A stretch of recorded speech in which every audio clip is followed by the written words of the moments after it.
I think 15, 17, 18 linear algebra वाला question है ना। तो खोलो भाई तुम।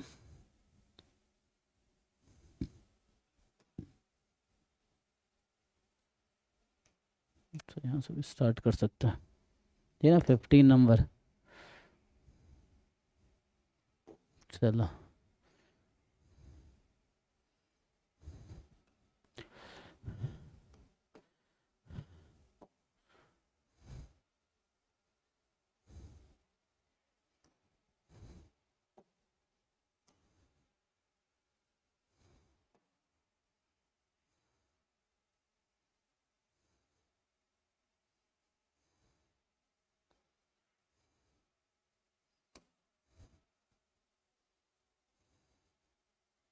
ठीक है जी, जिनको जो भी मॉक टेस्ट 2015, सॉरी ये मॉक टेस्ट नवंबर 2015 में जो भी क्वेश्चन में क्वेरी है, चैट में लिखो या फिर इसे बता सकते हो, जिन लोगों ने ट्राई किए हैं, है ना।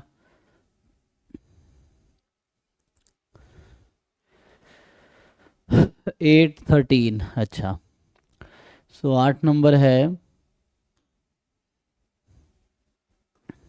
lambda be the real number for which system of linear equation this has infinitely many solution, then lambda is the root of the quadratic equation। अच्छा, so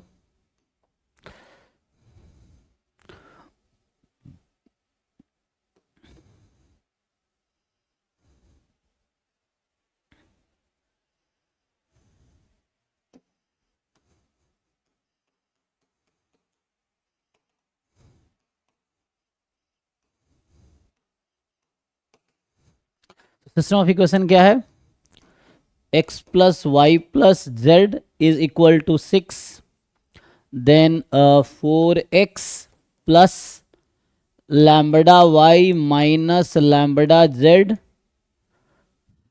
नहीं हाँ ठीक है, is equal to lambda -2 and 3x plus 2y minus 4z is equal to -5.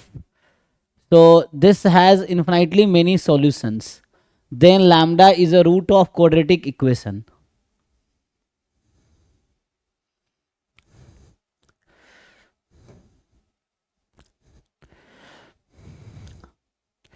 अब बताओ, एक system of equation है, इसके पास इन्फिनाइटली मेनी सॉल्यूशन है, तो हम लोग क्या जानते हैं जब इन्फिनाइटली मेनी सॉल्यूशन बोलता है तो, कि rank of A and A augmented B equal होगा और वो 3 नहीं होगा, है ना। सो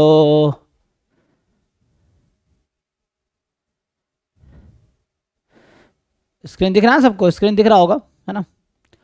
उसको देखो ठीक से, पिन करो, जो मास्टर्स क्लासेस के नाम से होगा ना। हम्म।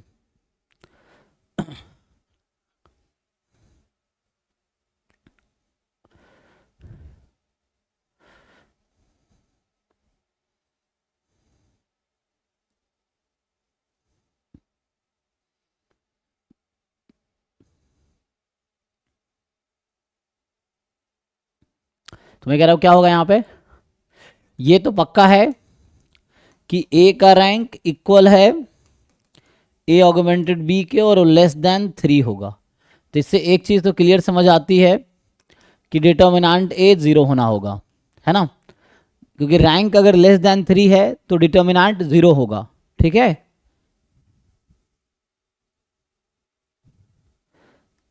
ठीक है ना। सो डिटर्मिनेंट को 0 कर लेते हैं। सो डिटर्मिनेंट जो है 1 1 1 ए के, 4 लैम्बडा माइनस लैम्बडा एंड 3 2 -4, ये तो 0 होना ही है। तो देखो इससे क्या आता है,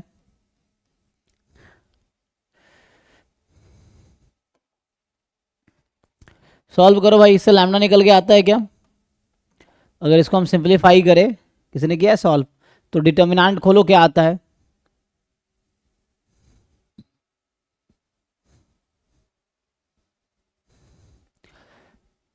ओपन कर लोगे ना। सो डिटर्मिनेंट अगर ओपन करेंगे, -4 लैम्बडा +2 लैम्बडा, है ना, तो ये आएगा -2 लैम्बडा -1, तो यहाँ से हो गया -16 + 3 लैम्बडा, ठीक है, एंड +1, 4 × 2 = 8 - 3 लैम्बडा, दिस इज 0। तो यहाँ से आ जाएगा, इसको ओपन करोगे तो +16 - 3 लैम्बडा +8 - 3 लैम्बडा ही 0, यहाँ से कुछ मिलेगा। तो यहाँ से मिल गया, कैलकुलेशन चेक करना तो मैं खुद से अपना डिटरमिनेंट निकालो तुम लोग, देखो आपका भी यही आ रहा है क्या। सो -6 लैम्बडा -2 लैम्बडा -8 लैम्बडा, ठीक है, और 16 + 8 उधर भेज देते हैं 24। तो यहाँ से लैम्बडा की वैल्यू आ गई 3, ठीक है जी। तो ये तो यूज किया हमने रैंक ए, तो लैम्बडा बराबर 3 आ गई। अब एक काम ये भी कर सकते हो कि लैम्बडा बराबर 3 रख के देखो ऑप्शन में, जो ऑप्शन सेटिस्फाई नहीं करेगा वो पक्का आउट होगा, है ना, ये है। तो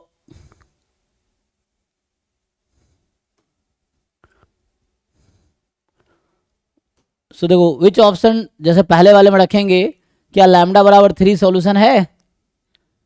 9 - 9 - 4 पहले में सेटिस्फाई नहीं कर रही है 3, तो आउट हो गया। तीसरे वाले में 9 + 9 - ये भी आउट हो गया।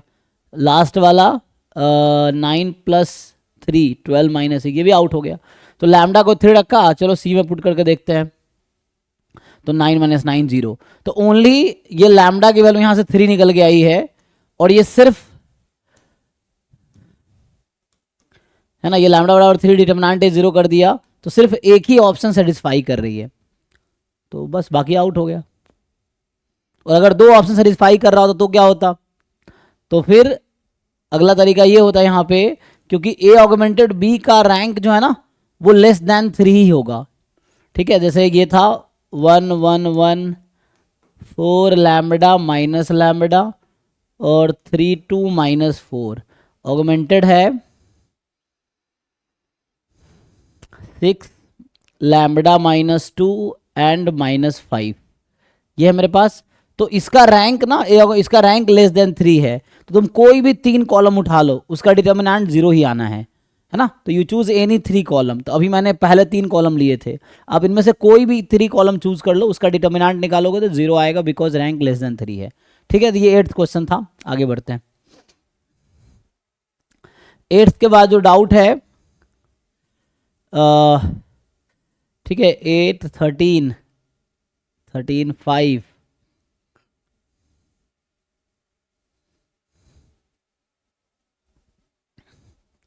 5 में क्या है जी, कि बी एक डिटर्मिनेंट मतलब दे रखा है, एक्चुअली वो मैट्रिक्स है, B is this is A inverse of 3 × 3 matrix A, वो है ना डिटर्मिनेंट दिख रहा है, दिखने में वो मैट्रिक्स है। Then sum of all value of alpha for which determinant A = 0, है ना। तो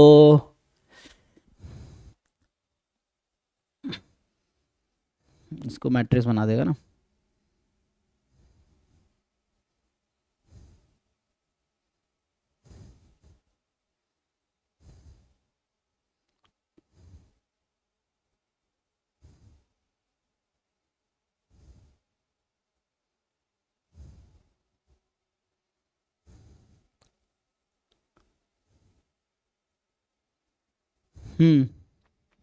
सो यहाँ पे क्या हो रहा है,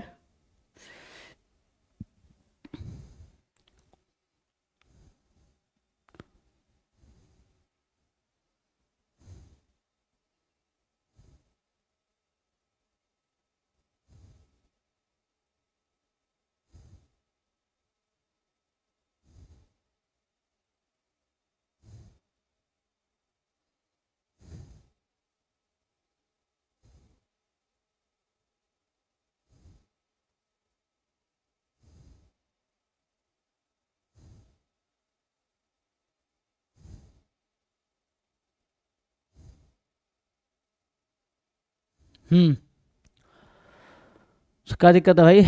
इसमें कह रहा है डिटर्मिनेंट ए जो है वो -1 के इक्वल है, तो डिटर्मिनेंट ए निकाल लो, डिटर्मिनेंट निकालना इतना मुश्किल है।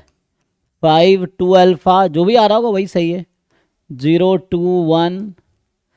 अब एक बार कैलकुलेशन करोगे, मान लो मिस्टेक हो गया, दोबारा कर लो, कोई बात नहीं। सो ठीक है ना, बी तो मैट्रिक्स लिखा है ना। अच्छा एक मिनट, ये तो इनवर्स है मैट्रिक्स ए का, हमें तो ठीक है, पहले तो ये बी जो है ना ए का इनवर्स है, तो पहले तो मुझे ये करना पड़ेगा।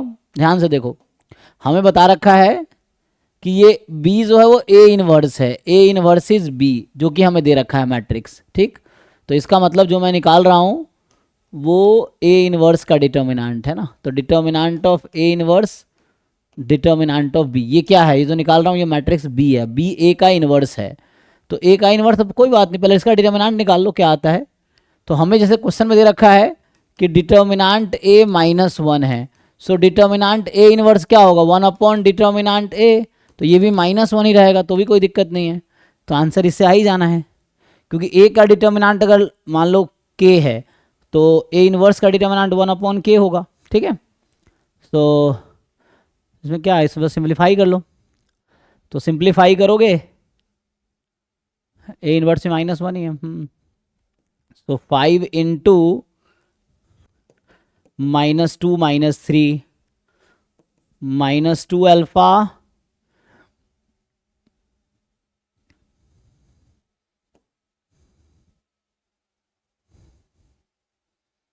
तो माइनस अल्फा आ जाएगा ना, 0 माइनस अल्फा, एंड देन तीसरा होगा +1 -2 अल्फा इज -1। तो सिंप्लीफाई कर लो, तो जब आप सिंप्लीफाई करेंगे तो यहाँ से क्या है, ये -5 into 5 -25 +2 alpha square -2 alpha is -1। तो यहाँ से 2 अल्फा स्क्वायर -2 अल्फा इधर आ जाएगा प्लस, सो -24 इज 0। 2 कॉमन ले लोगे, alpha square minus alpha -12 is 0। क्या होता है इसका रूट बताओ, 4 3, तो इसको फैक्टराइज करना है इसमें। तो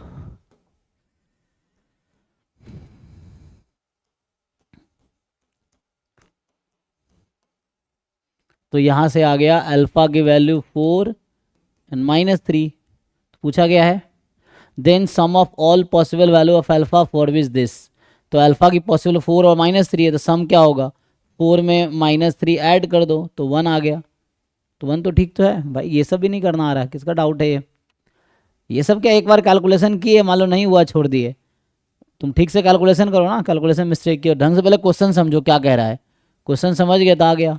हमें बता रखा है बी ए इनवर्स है, और डिटर्मिनेंट ए +1 को उधर ले जाओ, डिटर्मिनेंट ए -1 है, और डिटर्मिनेंट ए अगर -1 है तो डिटर्मिनेंट बी -1 ही रहेगा, क्योंकि 1 अपॉन -1 ही होता है। और उसके बाद फिर आप बी का डिटर्मिनेंट निकाल के -1 रख दो, क्योंकि ए इनवर्स है, वो हो गया। तो ये क्वेश्चन नंबर था 5। 5 बस 13 था, है ना। सो 13 कह रहा है कि हाँ, कुछ 13 ही सर, यही कह रही हूँ। हो गया 13। तो नो सर, वही बताना है। अच्छा 13 है, ठीक है। हाँ, W with the complex root of unity with non zero, दो कॉम्प्लेक्स रूट ऑफ यूनिटी जो होता है, आप लोग जानते हैं कि जैसे x³ इज इक्वल टू 1 के जो रूट्स होते हैं उसको बोलते हैं complex root of unity. nth root of unity होता है x⁴n इज इक्वल टू 1। तो इसका जो रूट्स आता है आप सबने पढ़ा है लोअर क्लास में, 1 ओमेगा ओमेगा स्क्वायर। तो इसने कहा है with omega not equal to 0, तो सारे तो नॉट इक्वल टू 0 ही होता है। तो कह रहा है कि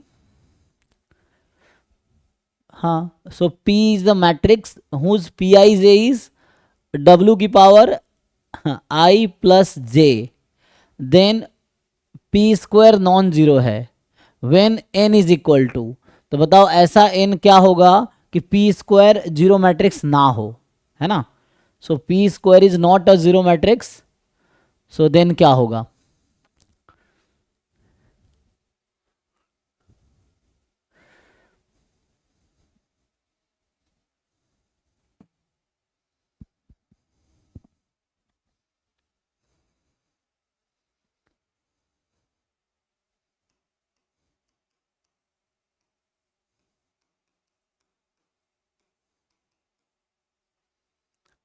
यही है।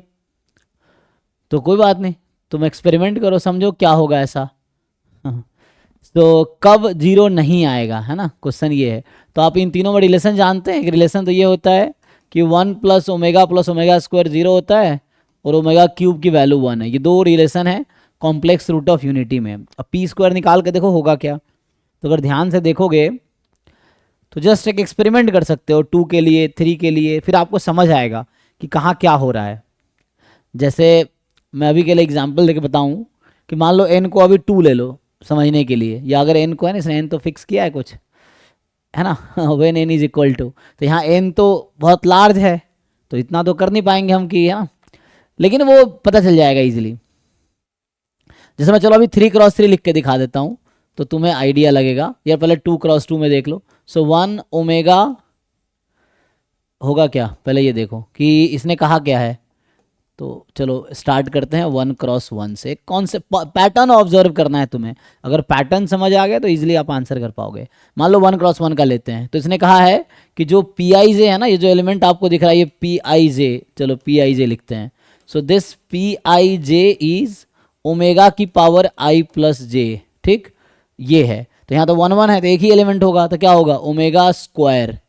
अब यहाँ से अगर पी स्क्वायर निकालेंगे तो क्या होगा पी इंटू पी, तो ये आ जाओ ओमेगा की पावर 4 जो कि आ जाएगी ओमेगा। तो ये तो जीरो मैट्रिक्स नहीं है।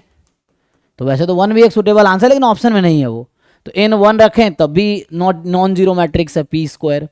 अभी समझाता हूँ ना, तुम्हें पैटर्न समझना है।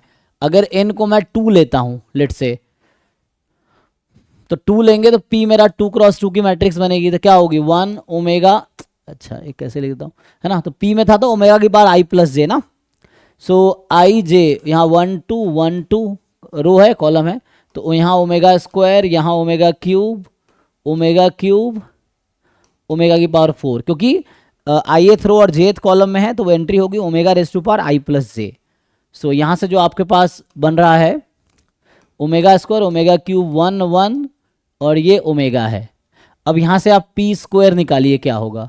So omega square 1 1 omega, omega square 1 1 omega, ये आ गया। इसको सिंप्लीफाई कीजिए तो इसको जब आप मल्टीप्लाई करेंगे तो क्या होगा ओमेगा की पावर 4 प्लस 1, ओमेगा की पावर 4 इज, तो यहाँ स्पेस कम पड़ेगा, चलो नीचे ही लिख देता हूँ। सो ओमेगा 4 प्लस 1, हाँ, तो ओमेगा की पावर 4 ओमेगा प्लस 1, इसको इससे multiply, omega square plus omega minus 1 आएगा, omega square plus omega minus 1, 1 plus omega square minus omega cube, तो 1 plus omega square, 1 plus omega square zero ना, तो minus omega square minus omega, ठीक है। तो ये भी नॉन जीरो आया। जरा समझो मैं तुम्हें क्या समझाना चाह रहा हूँ। n को 1 रखा पी स्क्वायर नॉन जीरो है, n को 2 रखा तब भी पी स्क्वायर नॉन जीरो है। अब n को 3 रखता हूँ, तो n को जब हम 3 रखेंगे ना, सो p मेरा 3x3 की मैट्रिक्स है। फिर से एलिमेंट कैसा है इसका, P I J is omega की power I plus J. So elements 1 1 first row first column omega square, omega cube, omega की पावर 4, ठीक है। फिर second row first column omega cube, omega 4, omega 5, फिर थर्ड रो फर्स्ट कॉलम 4 5 6। इसको थोड़ा simplify कर लो, simplify मतलब इजी बना लो। तो सिंप्लीफाई करो, ओमेगा स्क्वायर तो ओमेगा स्क्वायर रहेगा, ओमेगा क्यूब 1 होता है, ओमेगा 4 ओमेगा हो जाएगा, omega cube 1 omega, omega square, omega, omega square, omega cube तो 1 ही हो गया। अब इसको खुद से मल्टीप्लाई करो, यहाँ पी स्क्वायर निकालो जरा ध्यान से। अब तुम पी स्क्वायर निकालो क्या होगा, फर्स्ट रो को फर्स्ट कॉलम से मल्टीप्लाई करोगे तो पी को पी स्क्वायर से ना, जैसे पी स्क्वायर कर देता हूँ। तो यही मैट्रिक्स रिपीट करना है मुझे। Omega square 1 omega, 1 omega omega square, omega omega square 1।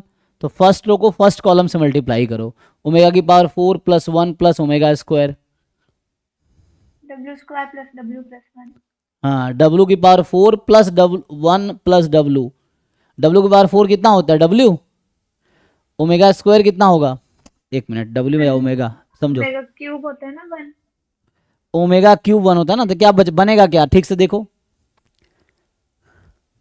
Question, ये जीरो आएगा कि नहीं आएगा, यस नो में बताना है। फर्स्ट रो की फर्स्ट कॉलम पी स्क्वायर में, नो सर जीरो नहीं आ रहा। क्यों नहीं आएगा, क्या आएगा, ओमेगा की पावर 4 तो ओमेगा के इक्वल है क्योंकि ओमेगा क्यूब 1 होती है ना। तो ध्यान से मल्टीप्लाई करो, फर्स्ट रो को फर्स्ट कॉलम से हाँ मल्टी, इक्वेशन, हाँ यस वो सो रिलेशन आएगी 1 प्लस ओमेगा स्क्वायर बनेगी ना, ये है तो ये जीरो ही आएगी, सारी एलिमेंट जीरो आएगी। अब चेक करो, उसकी वजह ये है कि 1 प्लस ओमेगा स्क्वायर जीरो होता है। तो ये रिजल्ट है कि 3 के मल्टीपल का कोई भी ऑर्डर लोगे ना, 3x3, 6x6, 9x9, 12x12, 15, मतलब ऑड ऑर्डर की कोई भी स्क्वायर मैट्रिक्स लेंगे पी ना, तो वो जीरो मैट्रिक्स आएगी पी स्क्वायर।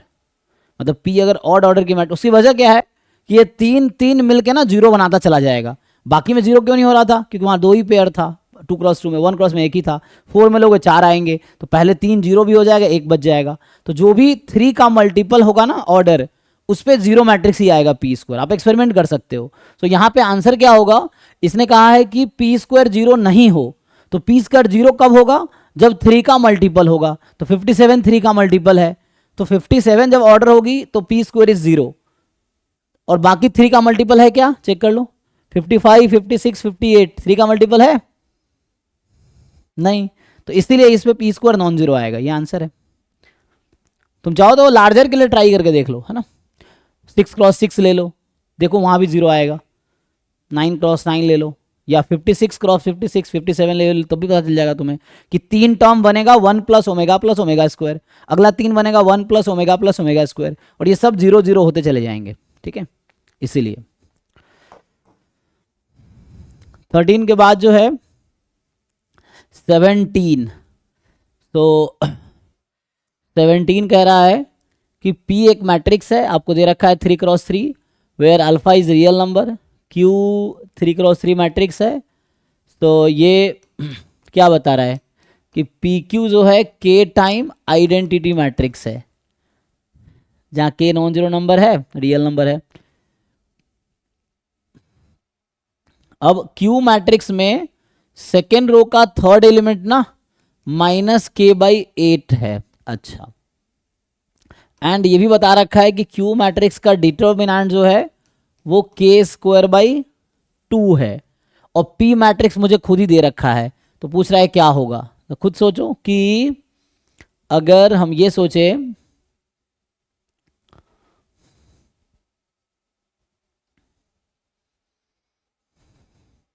ये रिलेशन है ना, चलो यहीं से स्टार्ट करते हैं। अगर मैं दोनों तरफ डिटर्मिनेंट लगा दूं, determinant P into determinant Q into determinant of KI, तो डिटर्मिनेंट P निकालो, ये P मैट्रिक्स है, इसका डिटर्मिनेंट निकालो जरा क्या आता है ना। सो आप P मैट्रिक्स का डिटर्मिनेंट निकालो।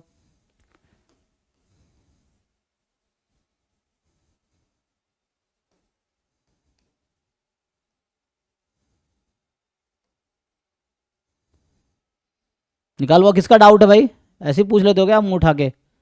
हाँ जी माविस,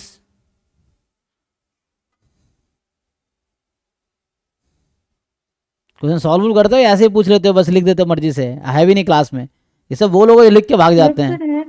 है तो बताओ डिटर्मिनेंट क्या होगा ए का, पी का, ट्राई करके आओ ना, ये तो एनालाइज करके आओ। एनालाइज करने का क्या मतलब, एक बार देखो जो क्वेश्चन गलत हुए दोबारा सॉल्व करो, तब भी नहीं हो रहा फिर पूछो, फिर तुम्हें एक्चुअली समझ आएगा तुम्हारी प्रॉब्लम क्या है। टेस्ट में गलत हुआ फिर पूछ लिए तो उससे तुम्हें पता ही चलेगा क्या गलत हुआ, दोबारा सॉल्व करो। जो क्वेश्चन गलत होते हैं टेस्ट के बाद एक बार फिर से उन क्वेश्चन को सॉल्व करो जो गलत हुए हैं, उसमें से आधा क्वेश्चन हो ही जाएगा, जब तुम सॉल्व करोगे टेस्ट के बाद आधा क्वेश्चन खुद सॉल्व हो जाएगा, फिर बचेंगे हाफ क्वेश्चन उनमें से, क्योंकि तुम्हें गलतियां दिखेंगी तुम्हारी कि तुमने क्या मिस्टेक्स किए थे जब टेस्ट दे रहे थे तब।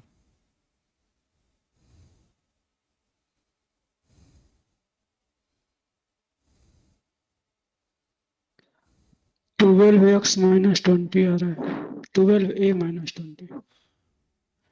12a वही 12 अल्फा या 12a, तो 12a-20, और q का डिटर्मिनेंट तो दे ही रखा है k²/2, और यहाँ से k जब बाहर आएगा तो k³ बन के बाहर आएगा क्योंकि 3x3, और ये आइडेंटिटी का डिटर्मिनेंट 1 होता है। इसको सॉल्व कर लो तो एक रिलेशन यहाँ से आ जाएगी जरूरत पड़ी तो यहाँ से सॉल्व कर लो, k² कैंसिल कर देगा,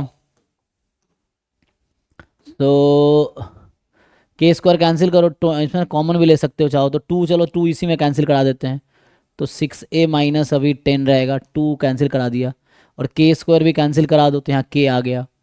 सो यहाँ से एक रिलेशन तो ये आ गई, ऐसा कुछ है। तो देखो भाई तुमने डिटर्मिनेंट सही निकाला है ना, चेक करो डिटर्मिनेंट p क्या यही आएगा, ये है।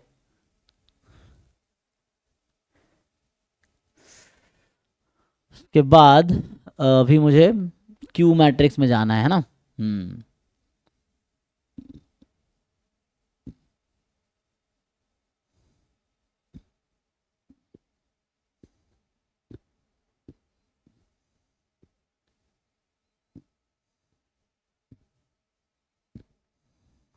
अगर ये सही तो एक रिलेशन ये आ गया है ना अभी के लिए। दूसरा रिलेशन निकालता हूं, देखो सेकेंड रिलेशन क्या है कि हमें अभी डिटर्मिनेंट मैंने यूज किया है ना, दूसरा इन्फॉर्मेशन, ये डिटर्मिनेंट वाला इन्फॉर्मेशन मैंने अभी यूज किया है। मुझे Q23 यूज करना है, सेकेंड रो के है थर्ड कॉलम वाला Q जो है वो यूज करना है। तो Q23 यूज करेंगे तो क्या होगा,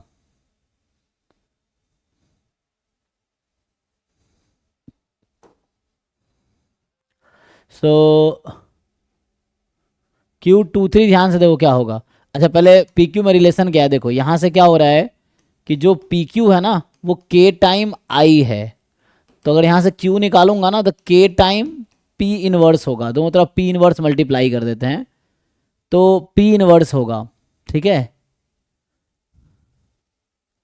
तो P इनवर्स होगा, तो यहाँ से अब देखो P इनवर्स मैट्रिक्स में जो एलिमेंट आएगा ना तो K टाइम दैट, तो P इनवर्स निकालना है मुझे, तो हमें मेनली उन एलिमेंट में इंटरेस्ट है, K तो बाहर है, और जब P इनवर्स लिख रहे होगे 1/डिटर्मिनेंट ऑफ P इनटू हमें क्या चाहिए Q23 चाहिए, 23 क्या है सेकेंड रो की थर्ड कॉलम, ये वाला एलिमेंट चाहिए, ये वाला एलिमेंट चाहिए, कहाँ चाहिए P है ना P इनवर्स में।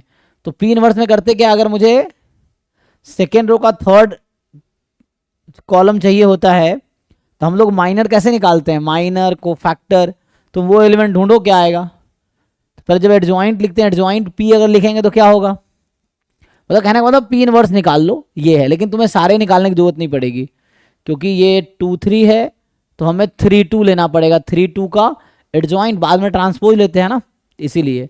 तो P मैट्रिक्स में जो क्या cofactor, sorry cofactor of third row second column, third row second column -5 है ना, तो -5 का निकालो को फैक्टर क्या होगा। तो -5 का पोजीशन क्या है, तो माइनस आएगा -1 बिकॉज ऑफ 3 + 2 5, और उस रो और कॉलम को डिलीट कर दो, 3 अल्फा -4, सो 3 अल्फा -4। तो यही जब ट्रांसपोज लेते हैं हम लोग, जब लिखते हैं ना को फैक्टर एलिमेंट की जगह को फैक्टर लिखते हैं फिर ट्रांसपोज लेते हैं, तब जाके वो एडजॉइंट बनता है। तो कहने का मतलब ये जो एलिमेंट है ना ये यही वाला होगा जब ट्रांसपोज लिए होंगे ना इनवर्स में, तो 1/डिटर्मिनेंट है इंटू एडजॉइंट है। तो कहने का डिटर्मिनेंट P कितना आया, जैसे उसने बताया था, सही बताया था जी, यही आएगा 12a - 20 determinant P। Yes sir. So अगर ये है सो यहाँ से क्या होगा, हाँ जी 3 - 1 2 2 0 अल्फा 3 - 5 0 -18a - नहीं 20। सर, 12a - 20 ही आएगा।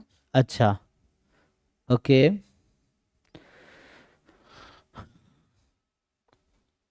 बाकी लोग ठीक है जी, देख लो बाकी लोग क्या डिटर्मिनेंट सही, क्योंकि अगर ये गलत होगा तो फिर आगे के आंसर गलत होंगे, ये चीज ठीक है।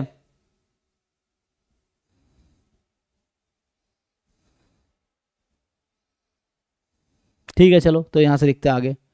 तो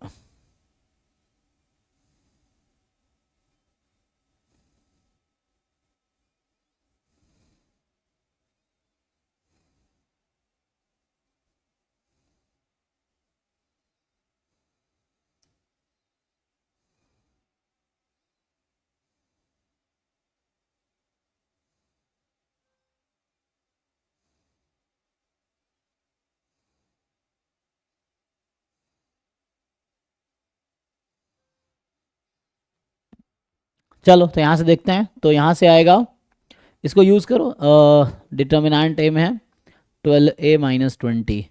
तो मैं कह रहा हूँ ये जो नंबर चाहिए मुझे, ये जो Q23 है, ये आएगा 3a या अल्फ़ा जो भी है, 3 अल्फ़ा माइनस 4, ये माइनस में है, और अपॉन में determinant p which is 12a minus 20 and this is equal to, ये जो लिख रहा हूँ मैं Q23 लिख रहा हूँ, ठीक है, सेकेंड और थर्ड कॉलम, तो ये ट्रांसपोज लेके 32 बना होगा, C32 ही बनता है ना, एंड ये मेरे पास कितना है -k/8। तो अब इस इक्वेशन को सॉल्व करो, देखो क्या बनता है, सिंप्लीफाई इट, एक तो a लिख रहा हूँ, एक अल्फ़ा लिख रहा हूँ, तो अल्फ़ा ही लिखो दोनों जगह, है ना। सो ये a मतलब अल्फ़ा ही है, तो यहाँ से ये आया, तो इसमें बी ऑप्शन को ट्रू कैसे बोला हुआ है फिर, 4a माइनस अल्फ़ा 8 कैसे हो रहा है,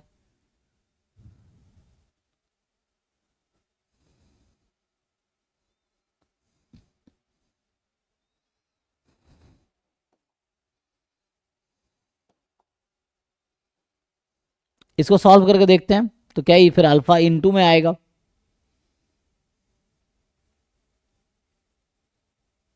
फोर अल्फ़ा माइनस के माइनस 8।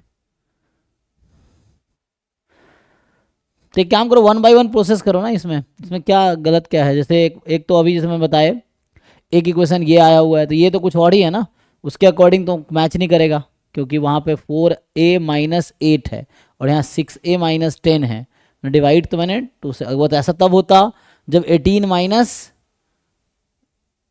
आया होता, 18 माइनस 16, मतलब क्या बोलता हूँ उसको, सॉरी, ये आता 8 अल्फ़ा माइनस 16, तब ऐसा होता, आंसर सही होता, ठीक है ना। तो हो सकता है उसने गलत लिखा हो जिसने कैलकुलेट किया हो, देख लो, वरना इक्वेशन तो ये बनेगी, यहाँ इक्वेशन जो हमारी बन रही है वो बन रही है 6a या 6 अल्फ़ा माइनस के माइनस 10 इज 0, ये बन ना, बी ऑप्शन को ट्रू कह रहा है ये।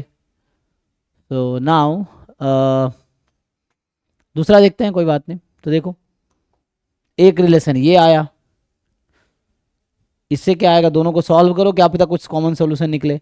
एक इक्वेशन ये है, एक इक्वेशन ये है, इसको क्रॉस मल्टीप्लाई करके ये दूसरा इक्वेशन है, इसको सॉल्व करके देखो, फर्स्ट ऑप्शन उससे पता चलेगा। अब पूछ रहा है determinant p into adjoint of q, ये ऐसा होगा क्या,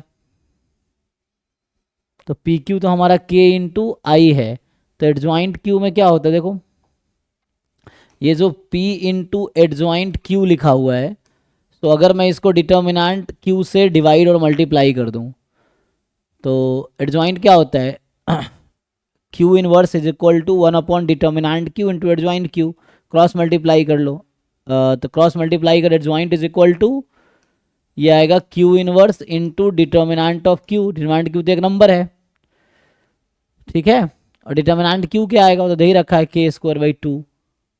ओह,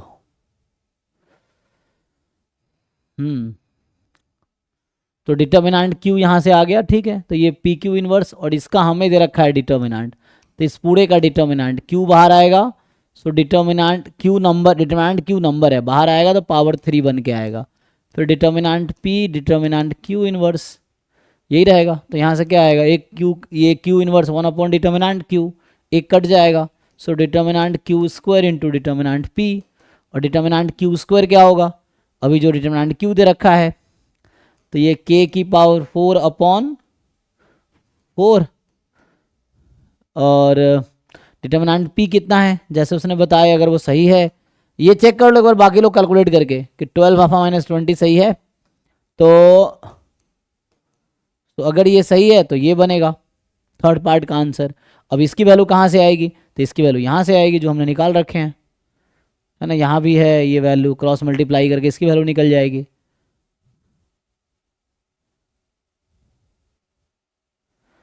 यहाँ से भी या यहाँ से भी निकल आएगी। तो पर्टिकुलरली k कैसे आएगा, तो ये k की वैल्यू ना, इस k की वैल्यू यहाँ से रख दो, इसमें यहाँ रख दो, फिर सिंप्लीफाई करके अल्फा निकाल लो, अल्फा निकल आया तो k निकल आया। मैंने कैलकुलेशन बेस्ड क्वेश्चन है, अब ये कैलकुलेशन में क्या दिक्कत है ये बताओ, अगर तुमने कैलकुलेशन किया हो तो तुम्हारा कुछ आंसर अल्फा आया हो, के आया हो, लेकिन दिक्कत ये सॉल्व करोगे तभी तो आएगा कुछ। अब देख के छोड़ दोगे, नहीं करोगे तो कहाँ पता चलेगा। मेन है कि तुमने सॉल्व किया क्या, जो मैं बता रहा हूँ सॉल्व करो, क्या होगा। ये पहली इक्वेशन है, ये दूसरी इक्वेशन है। इक्वेशन 1 2 को सॉल्व करके निकालो के क्या है, अल्फा क्या है, फिर उससे कुछ समझ आएगा। ठीक है, सो नाउ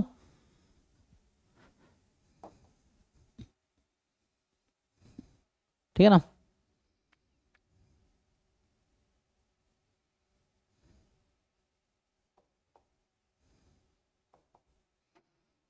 समझ आया, तो ये सॉल्व करके देखो, आएगा जो आएगा सही आएगा। बताओ क्या आ रहा है तुम्हारा, उसके अकॉर्डिंग। बी तो गलत लग रहा है मुझे, ठीक है। तो इसको ये वैल्यू कहाँ से आएगी, तो इसके लिए के और अल्फा निकालना पड़ेगा। वो कहाँ से आएगा, तो उसके लिए है ना ये यूज़ करना पड़ेगा। यहाँ जैसे यहाँ से मैं यूज़ कर लूँ कि 6 अल्फा माइनस 10 की वैल्यू के है, तो वो यहाँ भी यूज़ कर सकता हूँ मैं कि 2 कॉमन लूँगा तो 6 अल्फा माइनस 10 हो जाएगी। तो यहाँ के की पावर 5/4 और इंटू 2 रहेगा। 2 ही था ना वहाँ पे, ये क्या हो जाएगा, तो मैं 2k रहेगा ना, 2k, तो ये तो 2k हो जाएगा। सो 2k मतलब 2 कैंसिल कर दो, तो ये ऐसा आ गया k की पावर 5/2। अब k उसके लिए निकालना पड़ेगा ना, तो k सॉल्व करके निकालो। खुद कैलकुलेशन करो तब सीखोगे। यहाँ मैं कर दे रहा हूँ, एग्जाम में मैं थोड़ी करूँगा, वो तो खुद प्रैक्टिस लिए लिखना जरूरी है ना। घर पे तुम कैलकुलेशन करो तो एग्जाम में कैलकुलेशन होगा। तो लिख के देखो ना, सॉल्व करके देखो। नहीं निकाल पा रहे हो घर पे तो एग्जाम में भी नहीं निकलेगा, सिंपल सी बात है। अगर तुमसे अभी नहीं निकल रहा है के और अल्फा की वैल्यू, और सेम क्वेश्चन एग्जाम आएगा, एग्जाम में भी नहीं निकलेगा। तो सीखना पड़ेगा ना तुम्हें उसके लिए, ये चीज़ें हैं। तो तुम बताओ कहाँ दिक्कत है, तो वो मैं पर्टिकुलरली वही डिस्कस करूँगा जहाँ तुम्हें दिक्कत है, इस तरह से। क्योंकि ग्रेजुएशन कर लिया तो कल क्वेश्चन सॉल्व करना आना चाहिए कि 2 इक्वेशन है कैसे सॉल्व करना है। के की वैल्यू पता है, यहाँ के रखेंगे, अल्फा निकालेंगे या ए निकालेंगे, जो भी समझ रहे हो। फिर यहाँ पुट करो, यहाँ के पुट करेंगे, आंसर आएगा। वो चेक करना, बोल रहा -2 की पावर 9 है, तो डिपेंड करता है के क्या आ रहा है उसके अकॉर्डिंग। फिर वैसे ही वहाँ भी है। तो ये बस कैलकुलेशन बेस्ड है, और चेक करके बताओ क्या आंसर आ रहा है। और खुद पे भरोसा रखो कि जो तुम कर रहे हो सही है, और उसके अकॉर्डिंग बताओ तुम्हारा क्या आंसर आ रहा है, इसमें क्या दिया हुआ है, ये चीज़ है। तो यहाँ से भी क्या है, डिटर्मिनेंट ऑफ क्यू और एडजॉइंट पी को हम लिख सकते हैं determinant P into P inverse, है ना। सो डिटर्मिनेंट पी जब बाहर आएगा, डिटर्मिनेंट पी की पावर क्यू बन के बाहर आएगा। एंड यहाँ बन गया determinant Q determinant of P inverse, और यहाँ से कैंसिल होगा। So determinant of P square into determinant of Q. ये है, अब पी क्यू का डिटर्मिनेंट ऑलरेडी पता है तुम्हें, पुट करो। ये जैसे आ रहा था 12 अल्फा माइनस 20 इसका स्क्वायर, और q का जो डिटर्मिनेंट है k स्क्वायर बाई 2।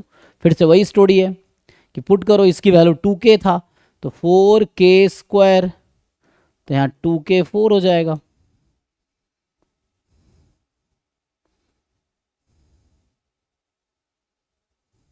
ठीक है, तो ये 2k 4 आ जाएगा, ऐसा है।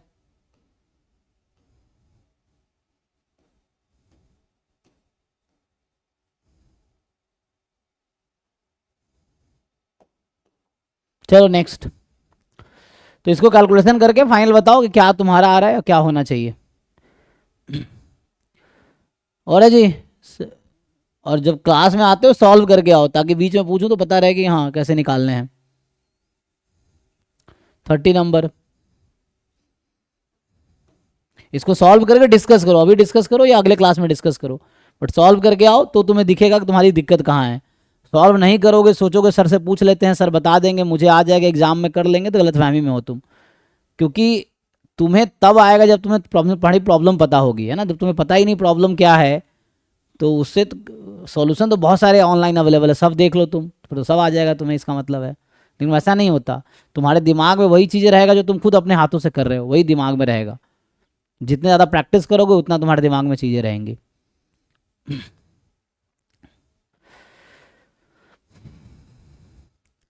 सो M be the 3x3 matrix satisfying this, तो 3 इक्वेशन है। Then sum of the diagonal entries of M. अच्छा, सो ये तो कुछ वैसा हो गया। कई सारे अप्रोच इसके हैं। एक तो है कि क्योंकि ये मल्टीपल नहीं है तो ऐसा नहीं कर सकते, एम भी बराबर है ना mv1 बराबर लैम्डा 1v1 ऐसा नहीं कर सकते क्योंकि मल्टीपल है नहीं डायरेक्टली। तो उसके लिए मुझे लग रहा है इक्वेशन सॉल्व करना पड़ेगा, तो ये लेंदी थोड़ा होगा, नहीं तो हाँ लीनियर कॉम्बिनेशन ये सब लिख सकते हैं फिर। तो हमें तो m के डायगोनल एलिमेंट एंट्री चाहिए।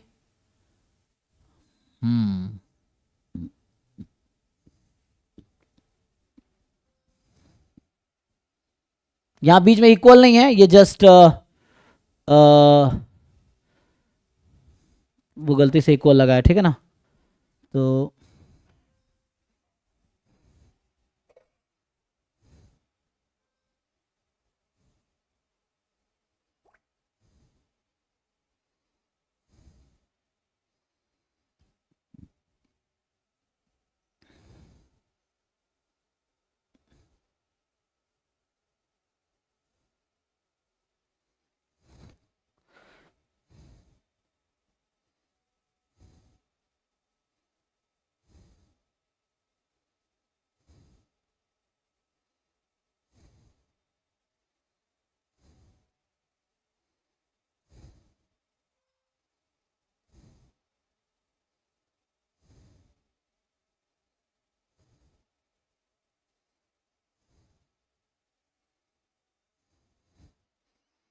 मुझे लग रहा है इक्वेशन सॉल्व भी करना पड़ेगा, 9 इक्वेशंस बनेंगे ना यहाँ पे।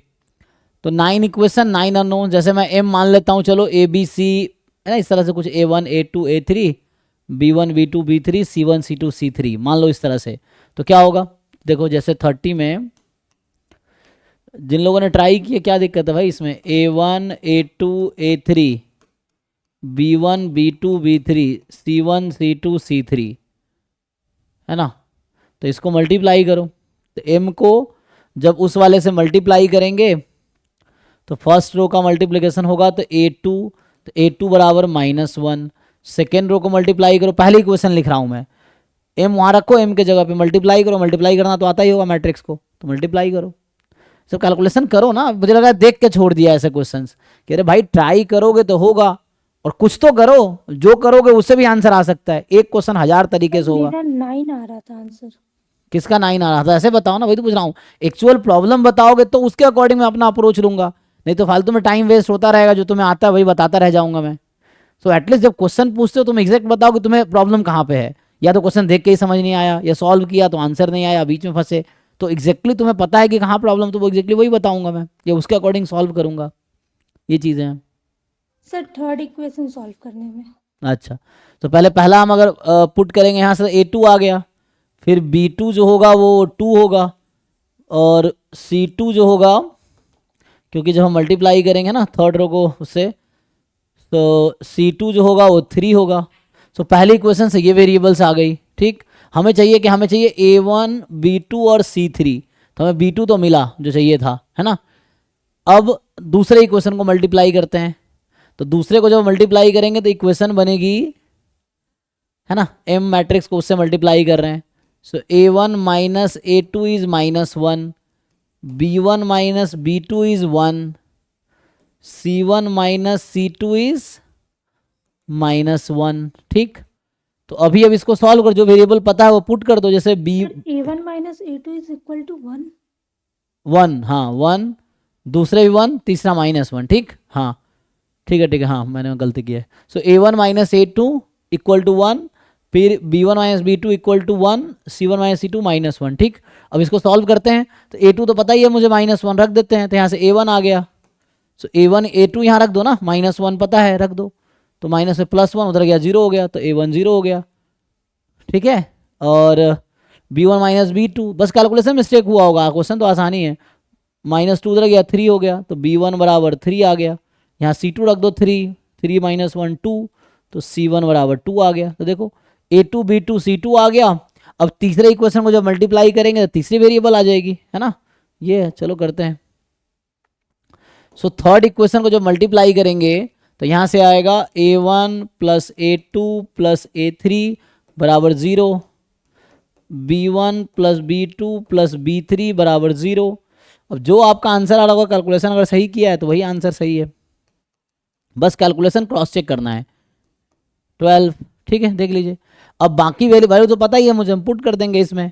तो हमने क्या है, हमें पता है A1 0 है, A2 -1, तो 0 और -1 उधर गया, 1 हो गया, तो A3 की वैल्यू 1 आ गई।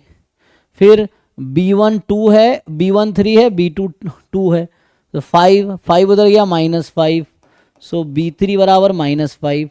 C1 2 है, C2 -3 था, 3 था,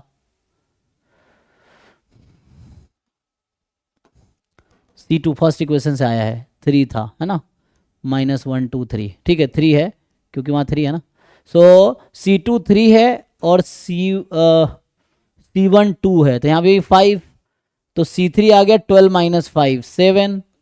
चेक कीजिए, अब हमें चाहिए क्या था, हमें चाहिए था A1 B2 C3 का सम। सो हमें चाहिए A1 B2 C3 का सम, तो जो आपका आंसर आ रहा वही सही है, 207, है ना। तो अगर आपने कैलकुलेशन सही किया तो आंसर सही है। 0 + 2 + 7, तो 9 इज द आंसर। बाकी लोग चेक कीजिए, तो मैं भी यहाँ गलती किया है, इसने एक बार चेक कर लो, मेरा कैलकुलेशन गलत तो नहीं है ये जो हमने किया है, तो बस कैलकुलेशन है, जो आपके आंसर है वो सही है, तो उससे ये समझ आया ना कि इस क्वेश्चन का आंसर गलत है, तो वो है बस, ठीक है। तो इसका आंसर होना चाहिए 9।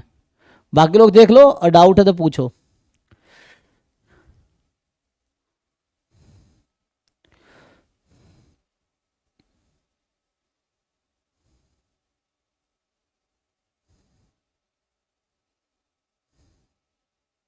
और पिछला क्वेश्चन जो है पूरा कैलकुलेट कीजिए, बताइए क्या आंसर आ रहा है, तो उसके अकॉर्डिंग फिर मैं आपको हेल्प कर पाऊंगा, है ना, कि ये डाउट है, ये मैंने किया और ये डाउट है, तो उससे आपको समझ आ जाएगा।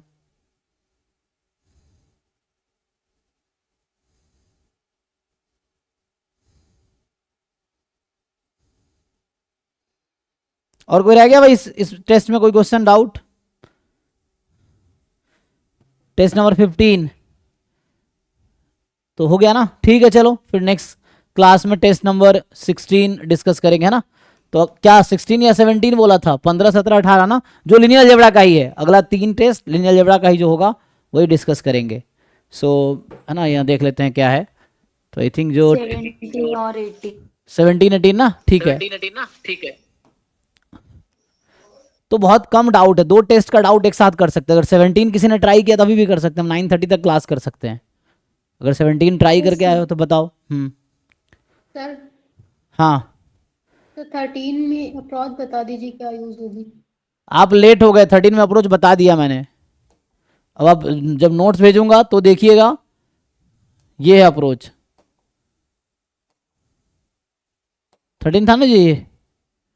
हाँ, तो अब वीडियो देखना आप, या नोट्स भेजूंगा, नोट्स देखना या वीडियो देखना, तो मैंने पूरा कंप्लीट सॉल्व नहीं किया है, अप्रोच ही बताए हैं। अच्छा ये 13, हाँ 13 तो कर दिया पूरा सॉल्व। 13 का आंसर था जो 3 का मल्टीपल होगा उसमें 0 आएगा, 3 का जो भी मल्टीपल लोगे ऑर्डर उसमें p² 0 आएगा, 3 का मल्टीपल नहीं होगा 0 नहीं आएगा, ठीक है। ये है इसका कंक्लूजन। क्या करें बताओ, टेस्ट नंबर 17 सॉल्व करके आए हो तो 9:30 तक कर सकते हैं क्लास, तो कल भी मैं यही रखूंगा, अब यही टाइम सही रहेगा, 8 to 9:30 टेस्ट डिस्कशन होगा, 9:30 to 11 गेट चलाएंगे, वो ठीक है, कल से वो टाइम रखूंगा 1.5 घंटे का।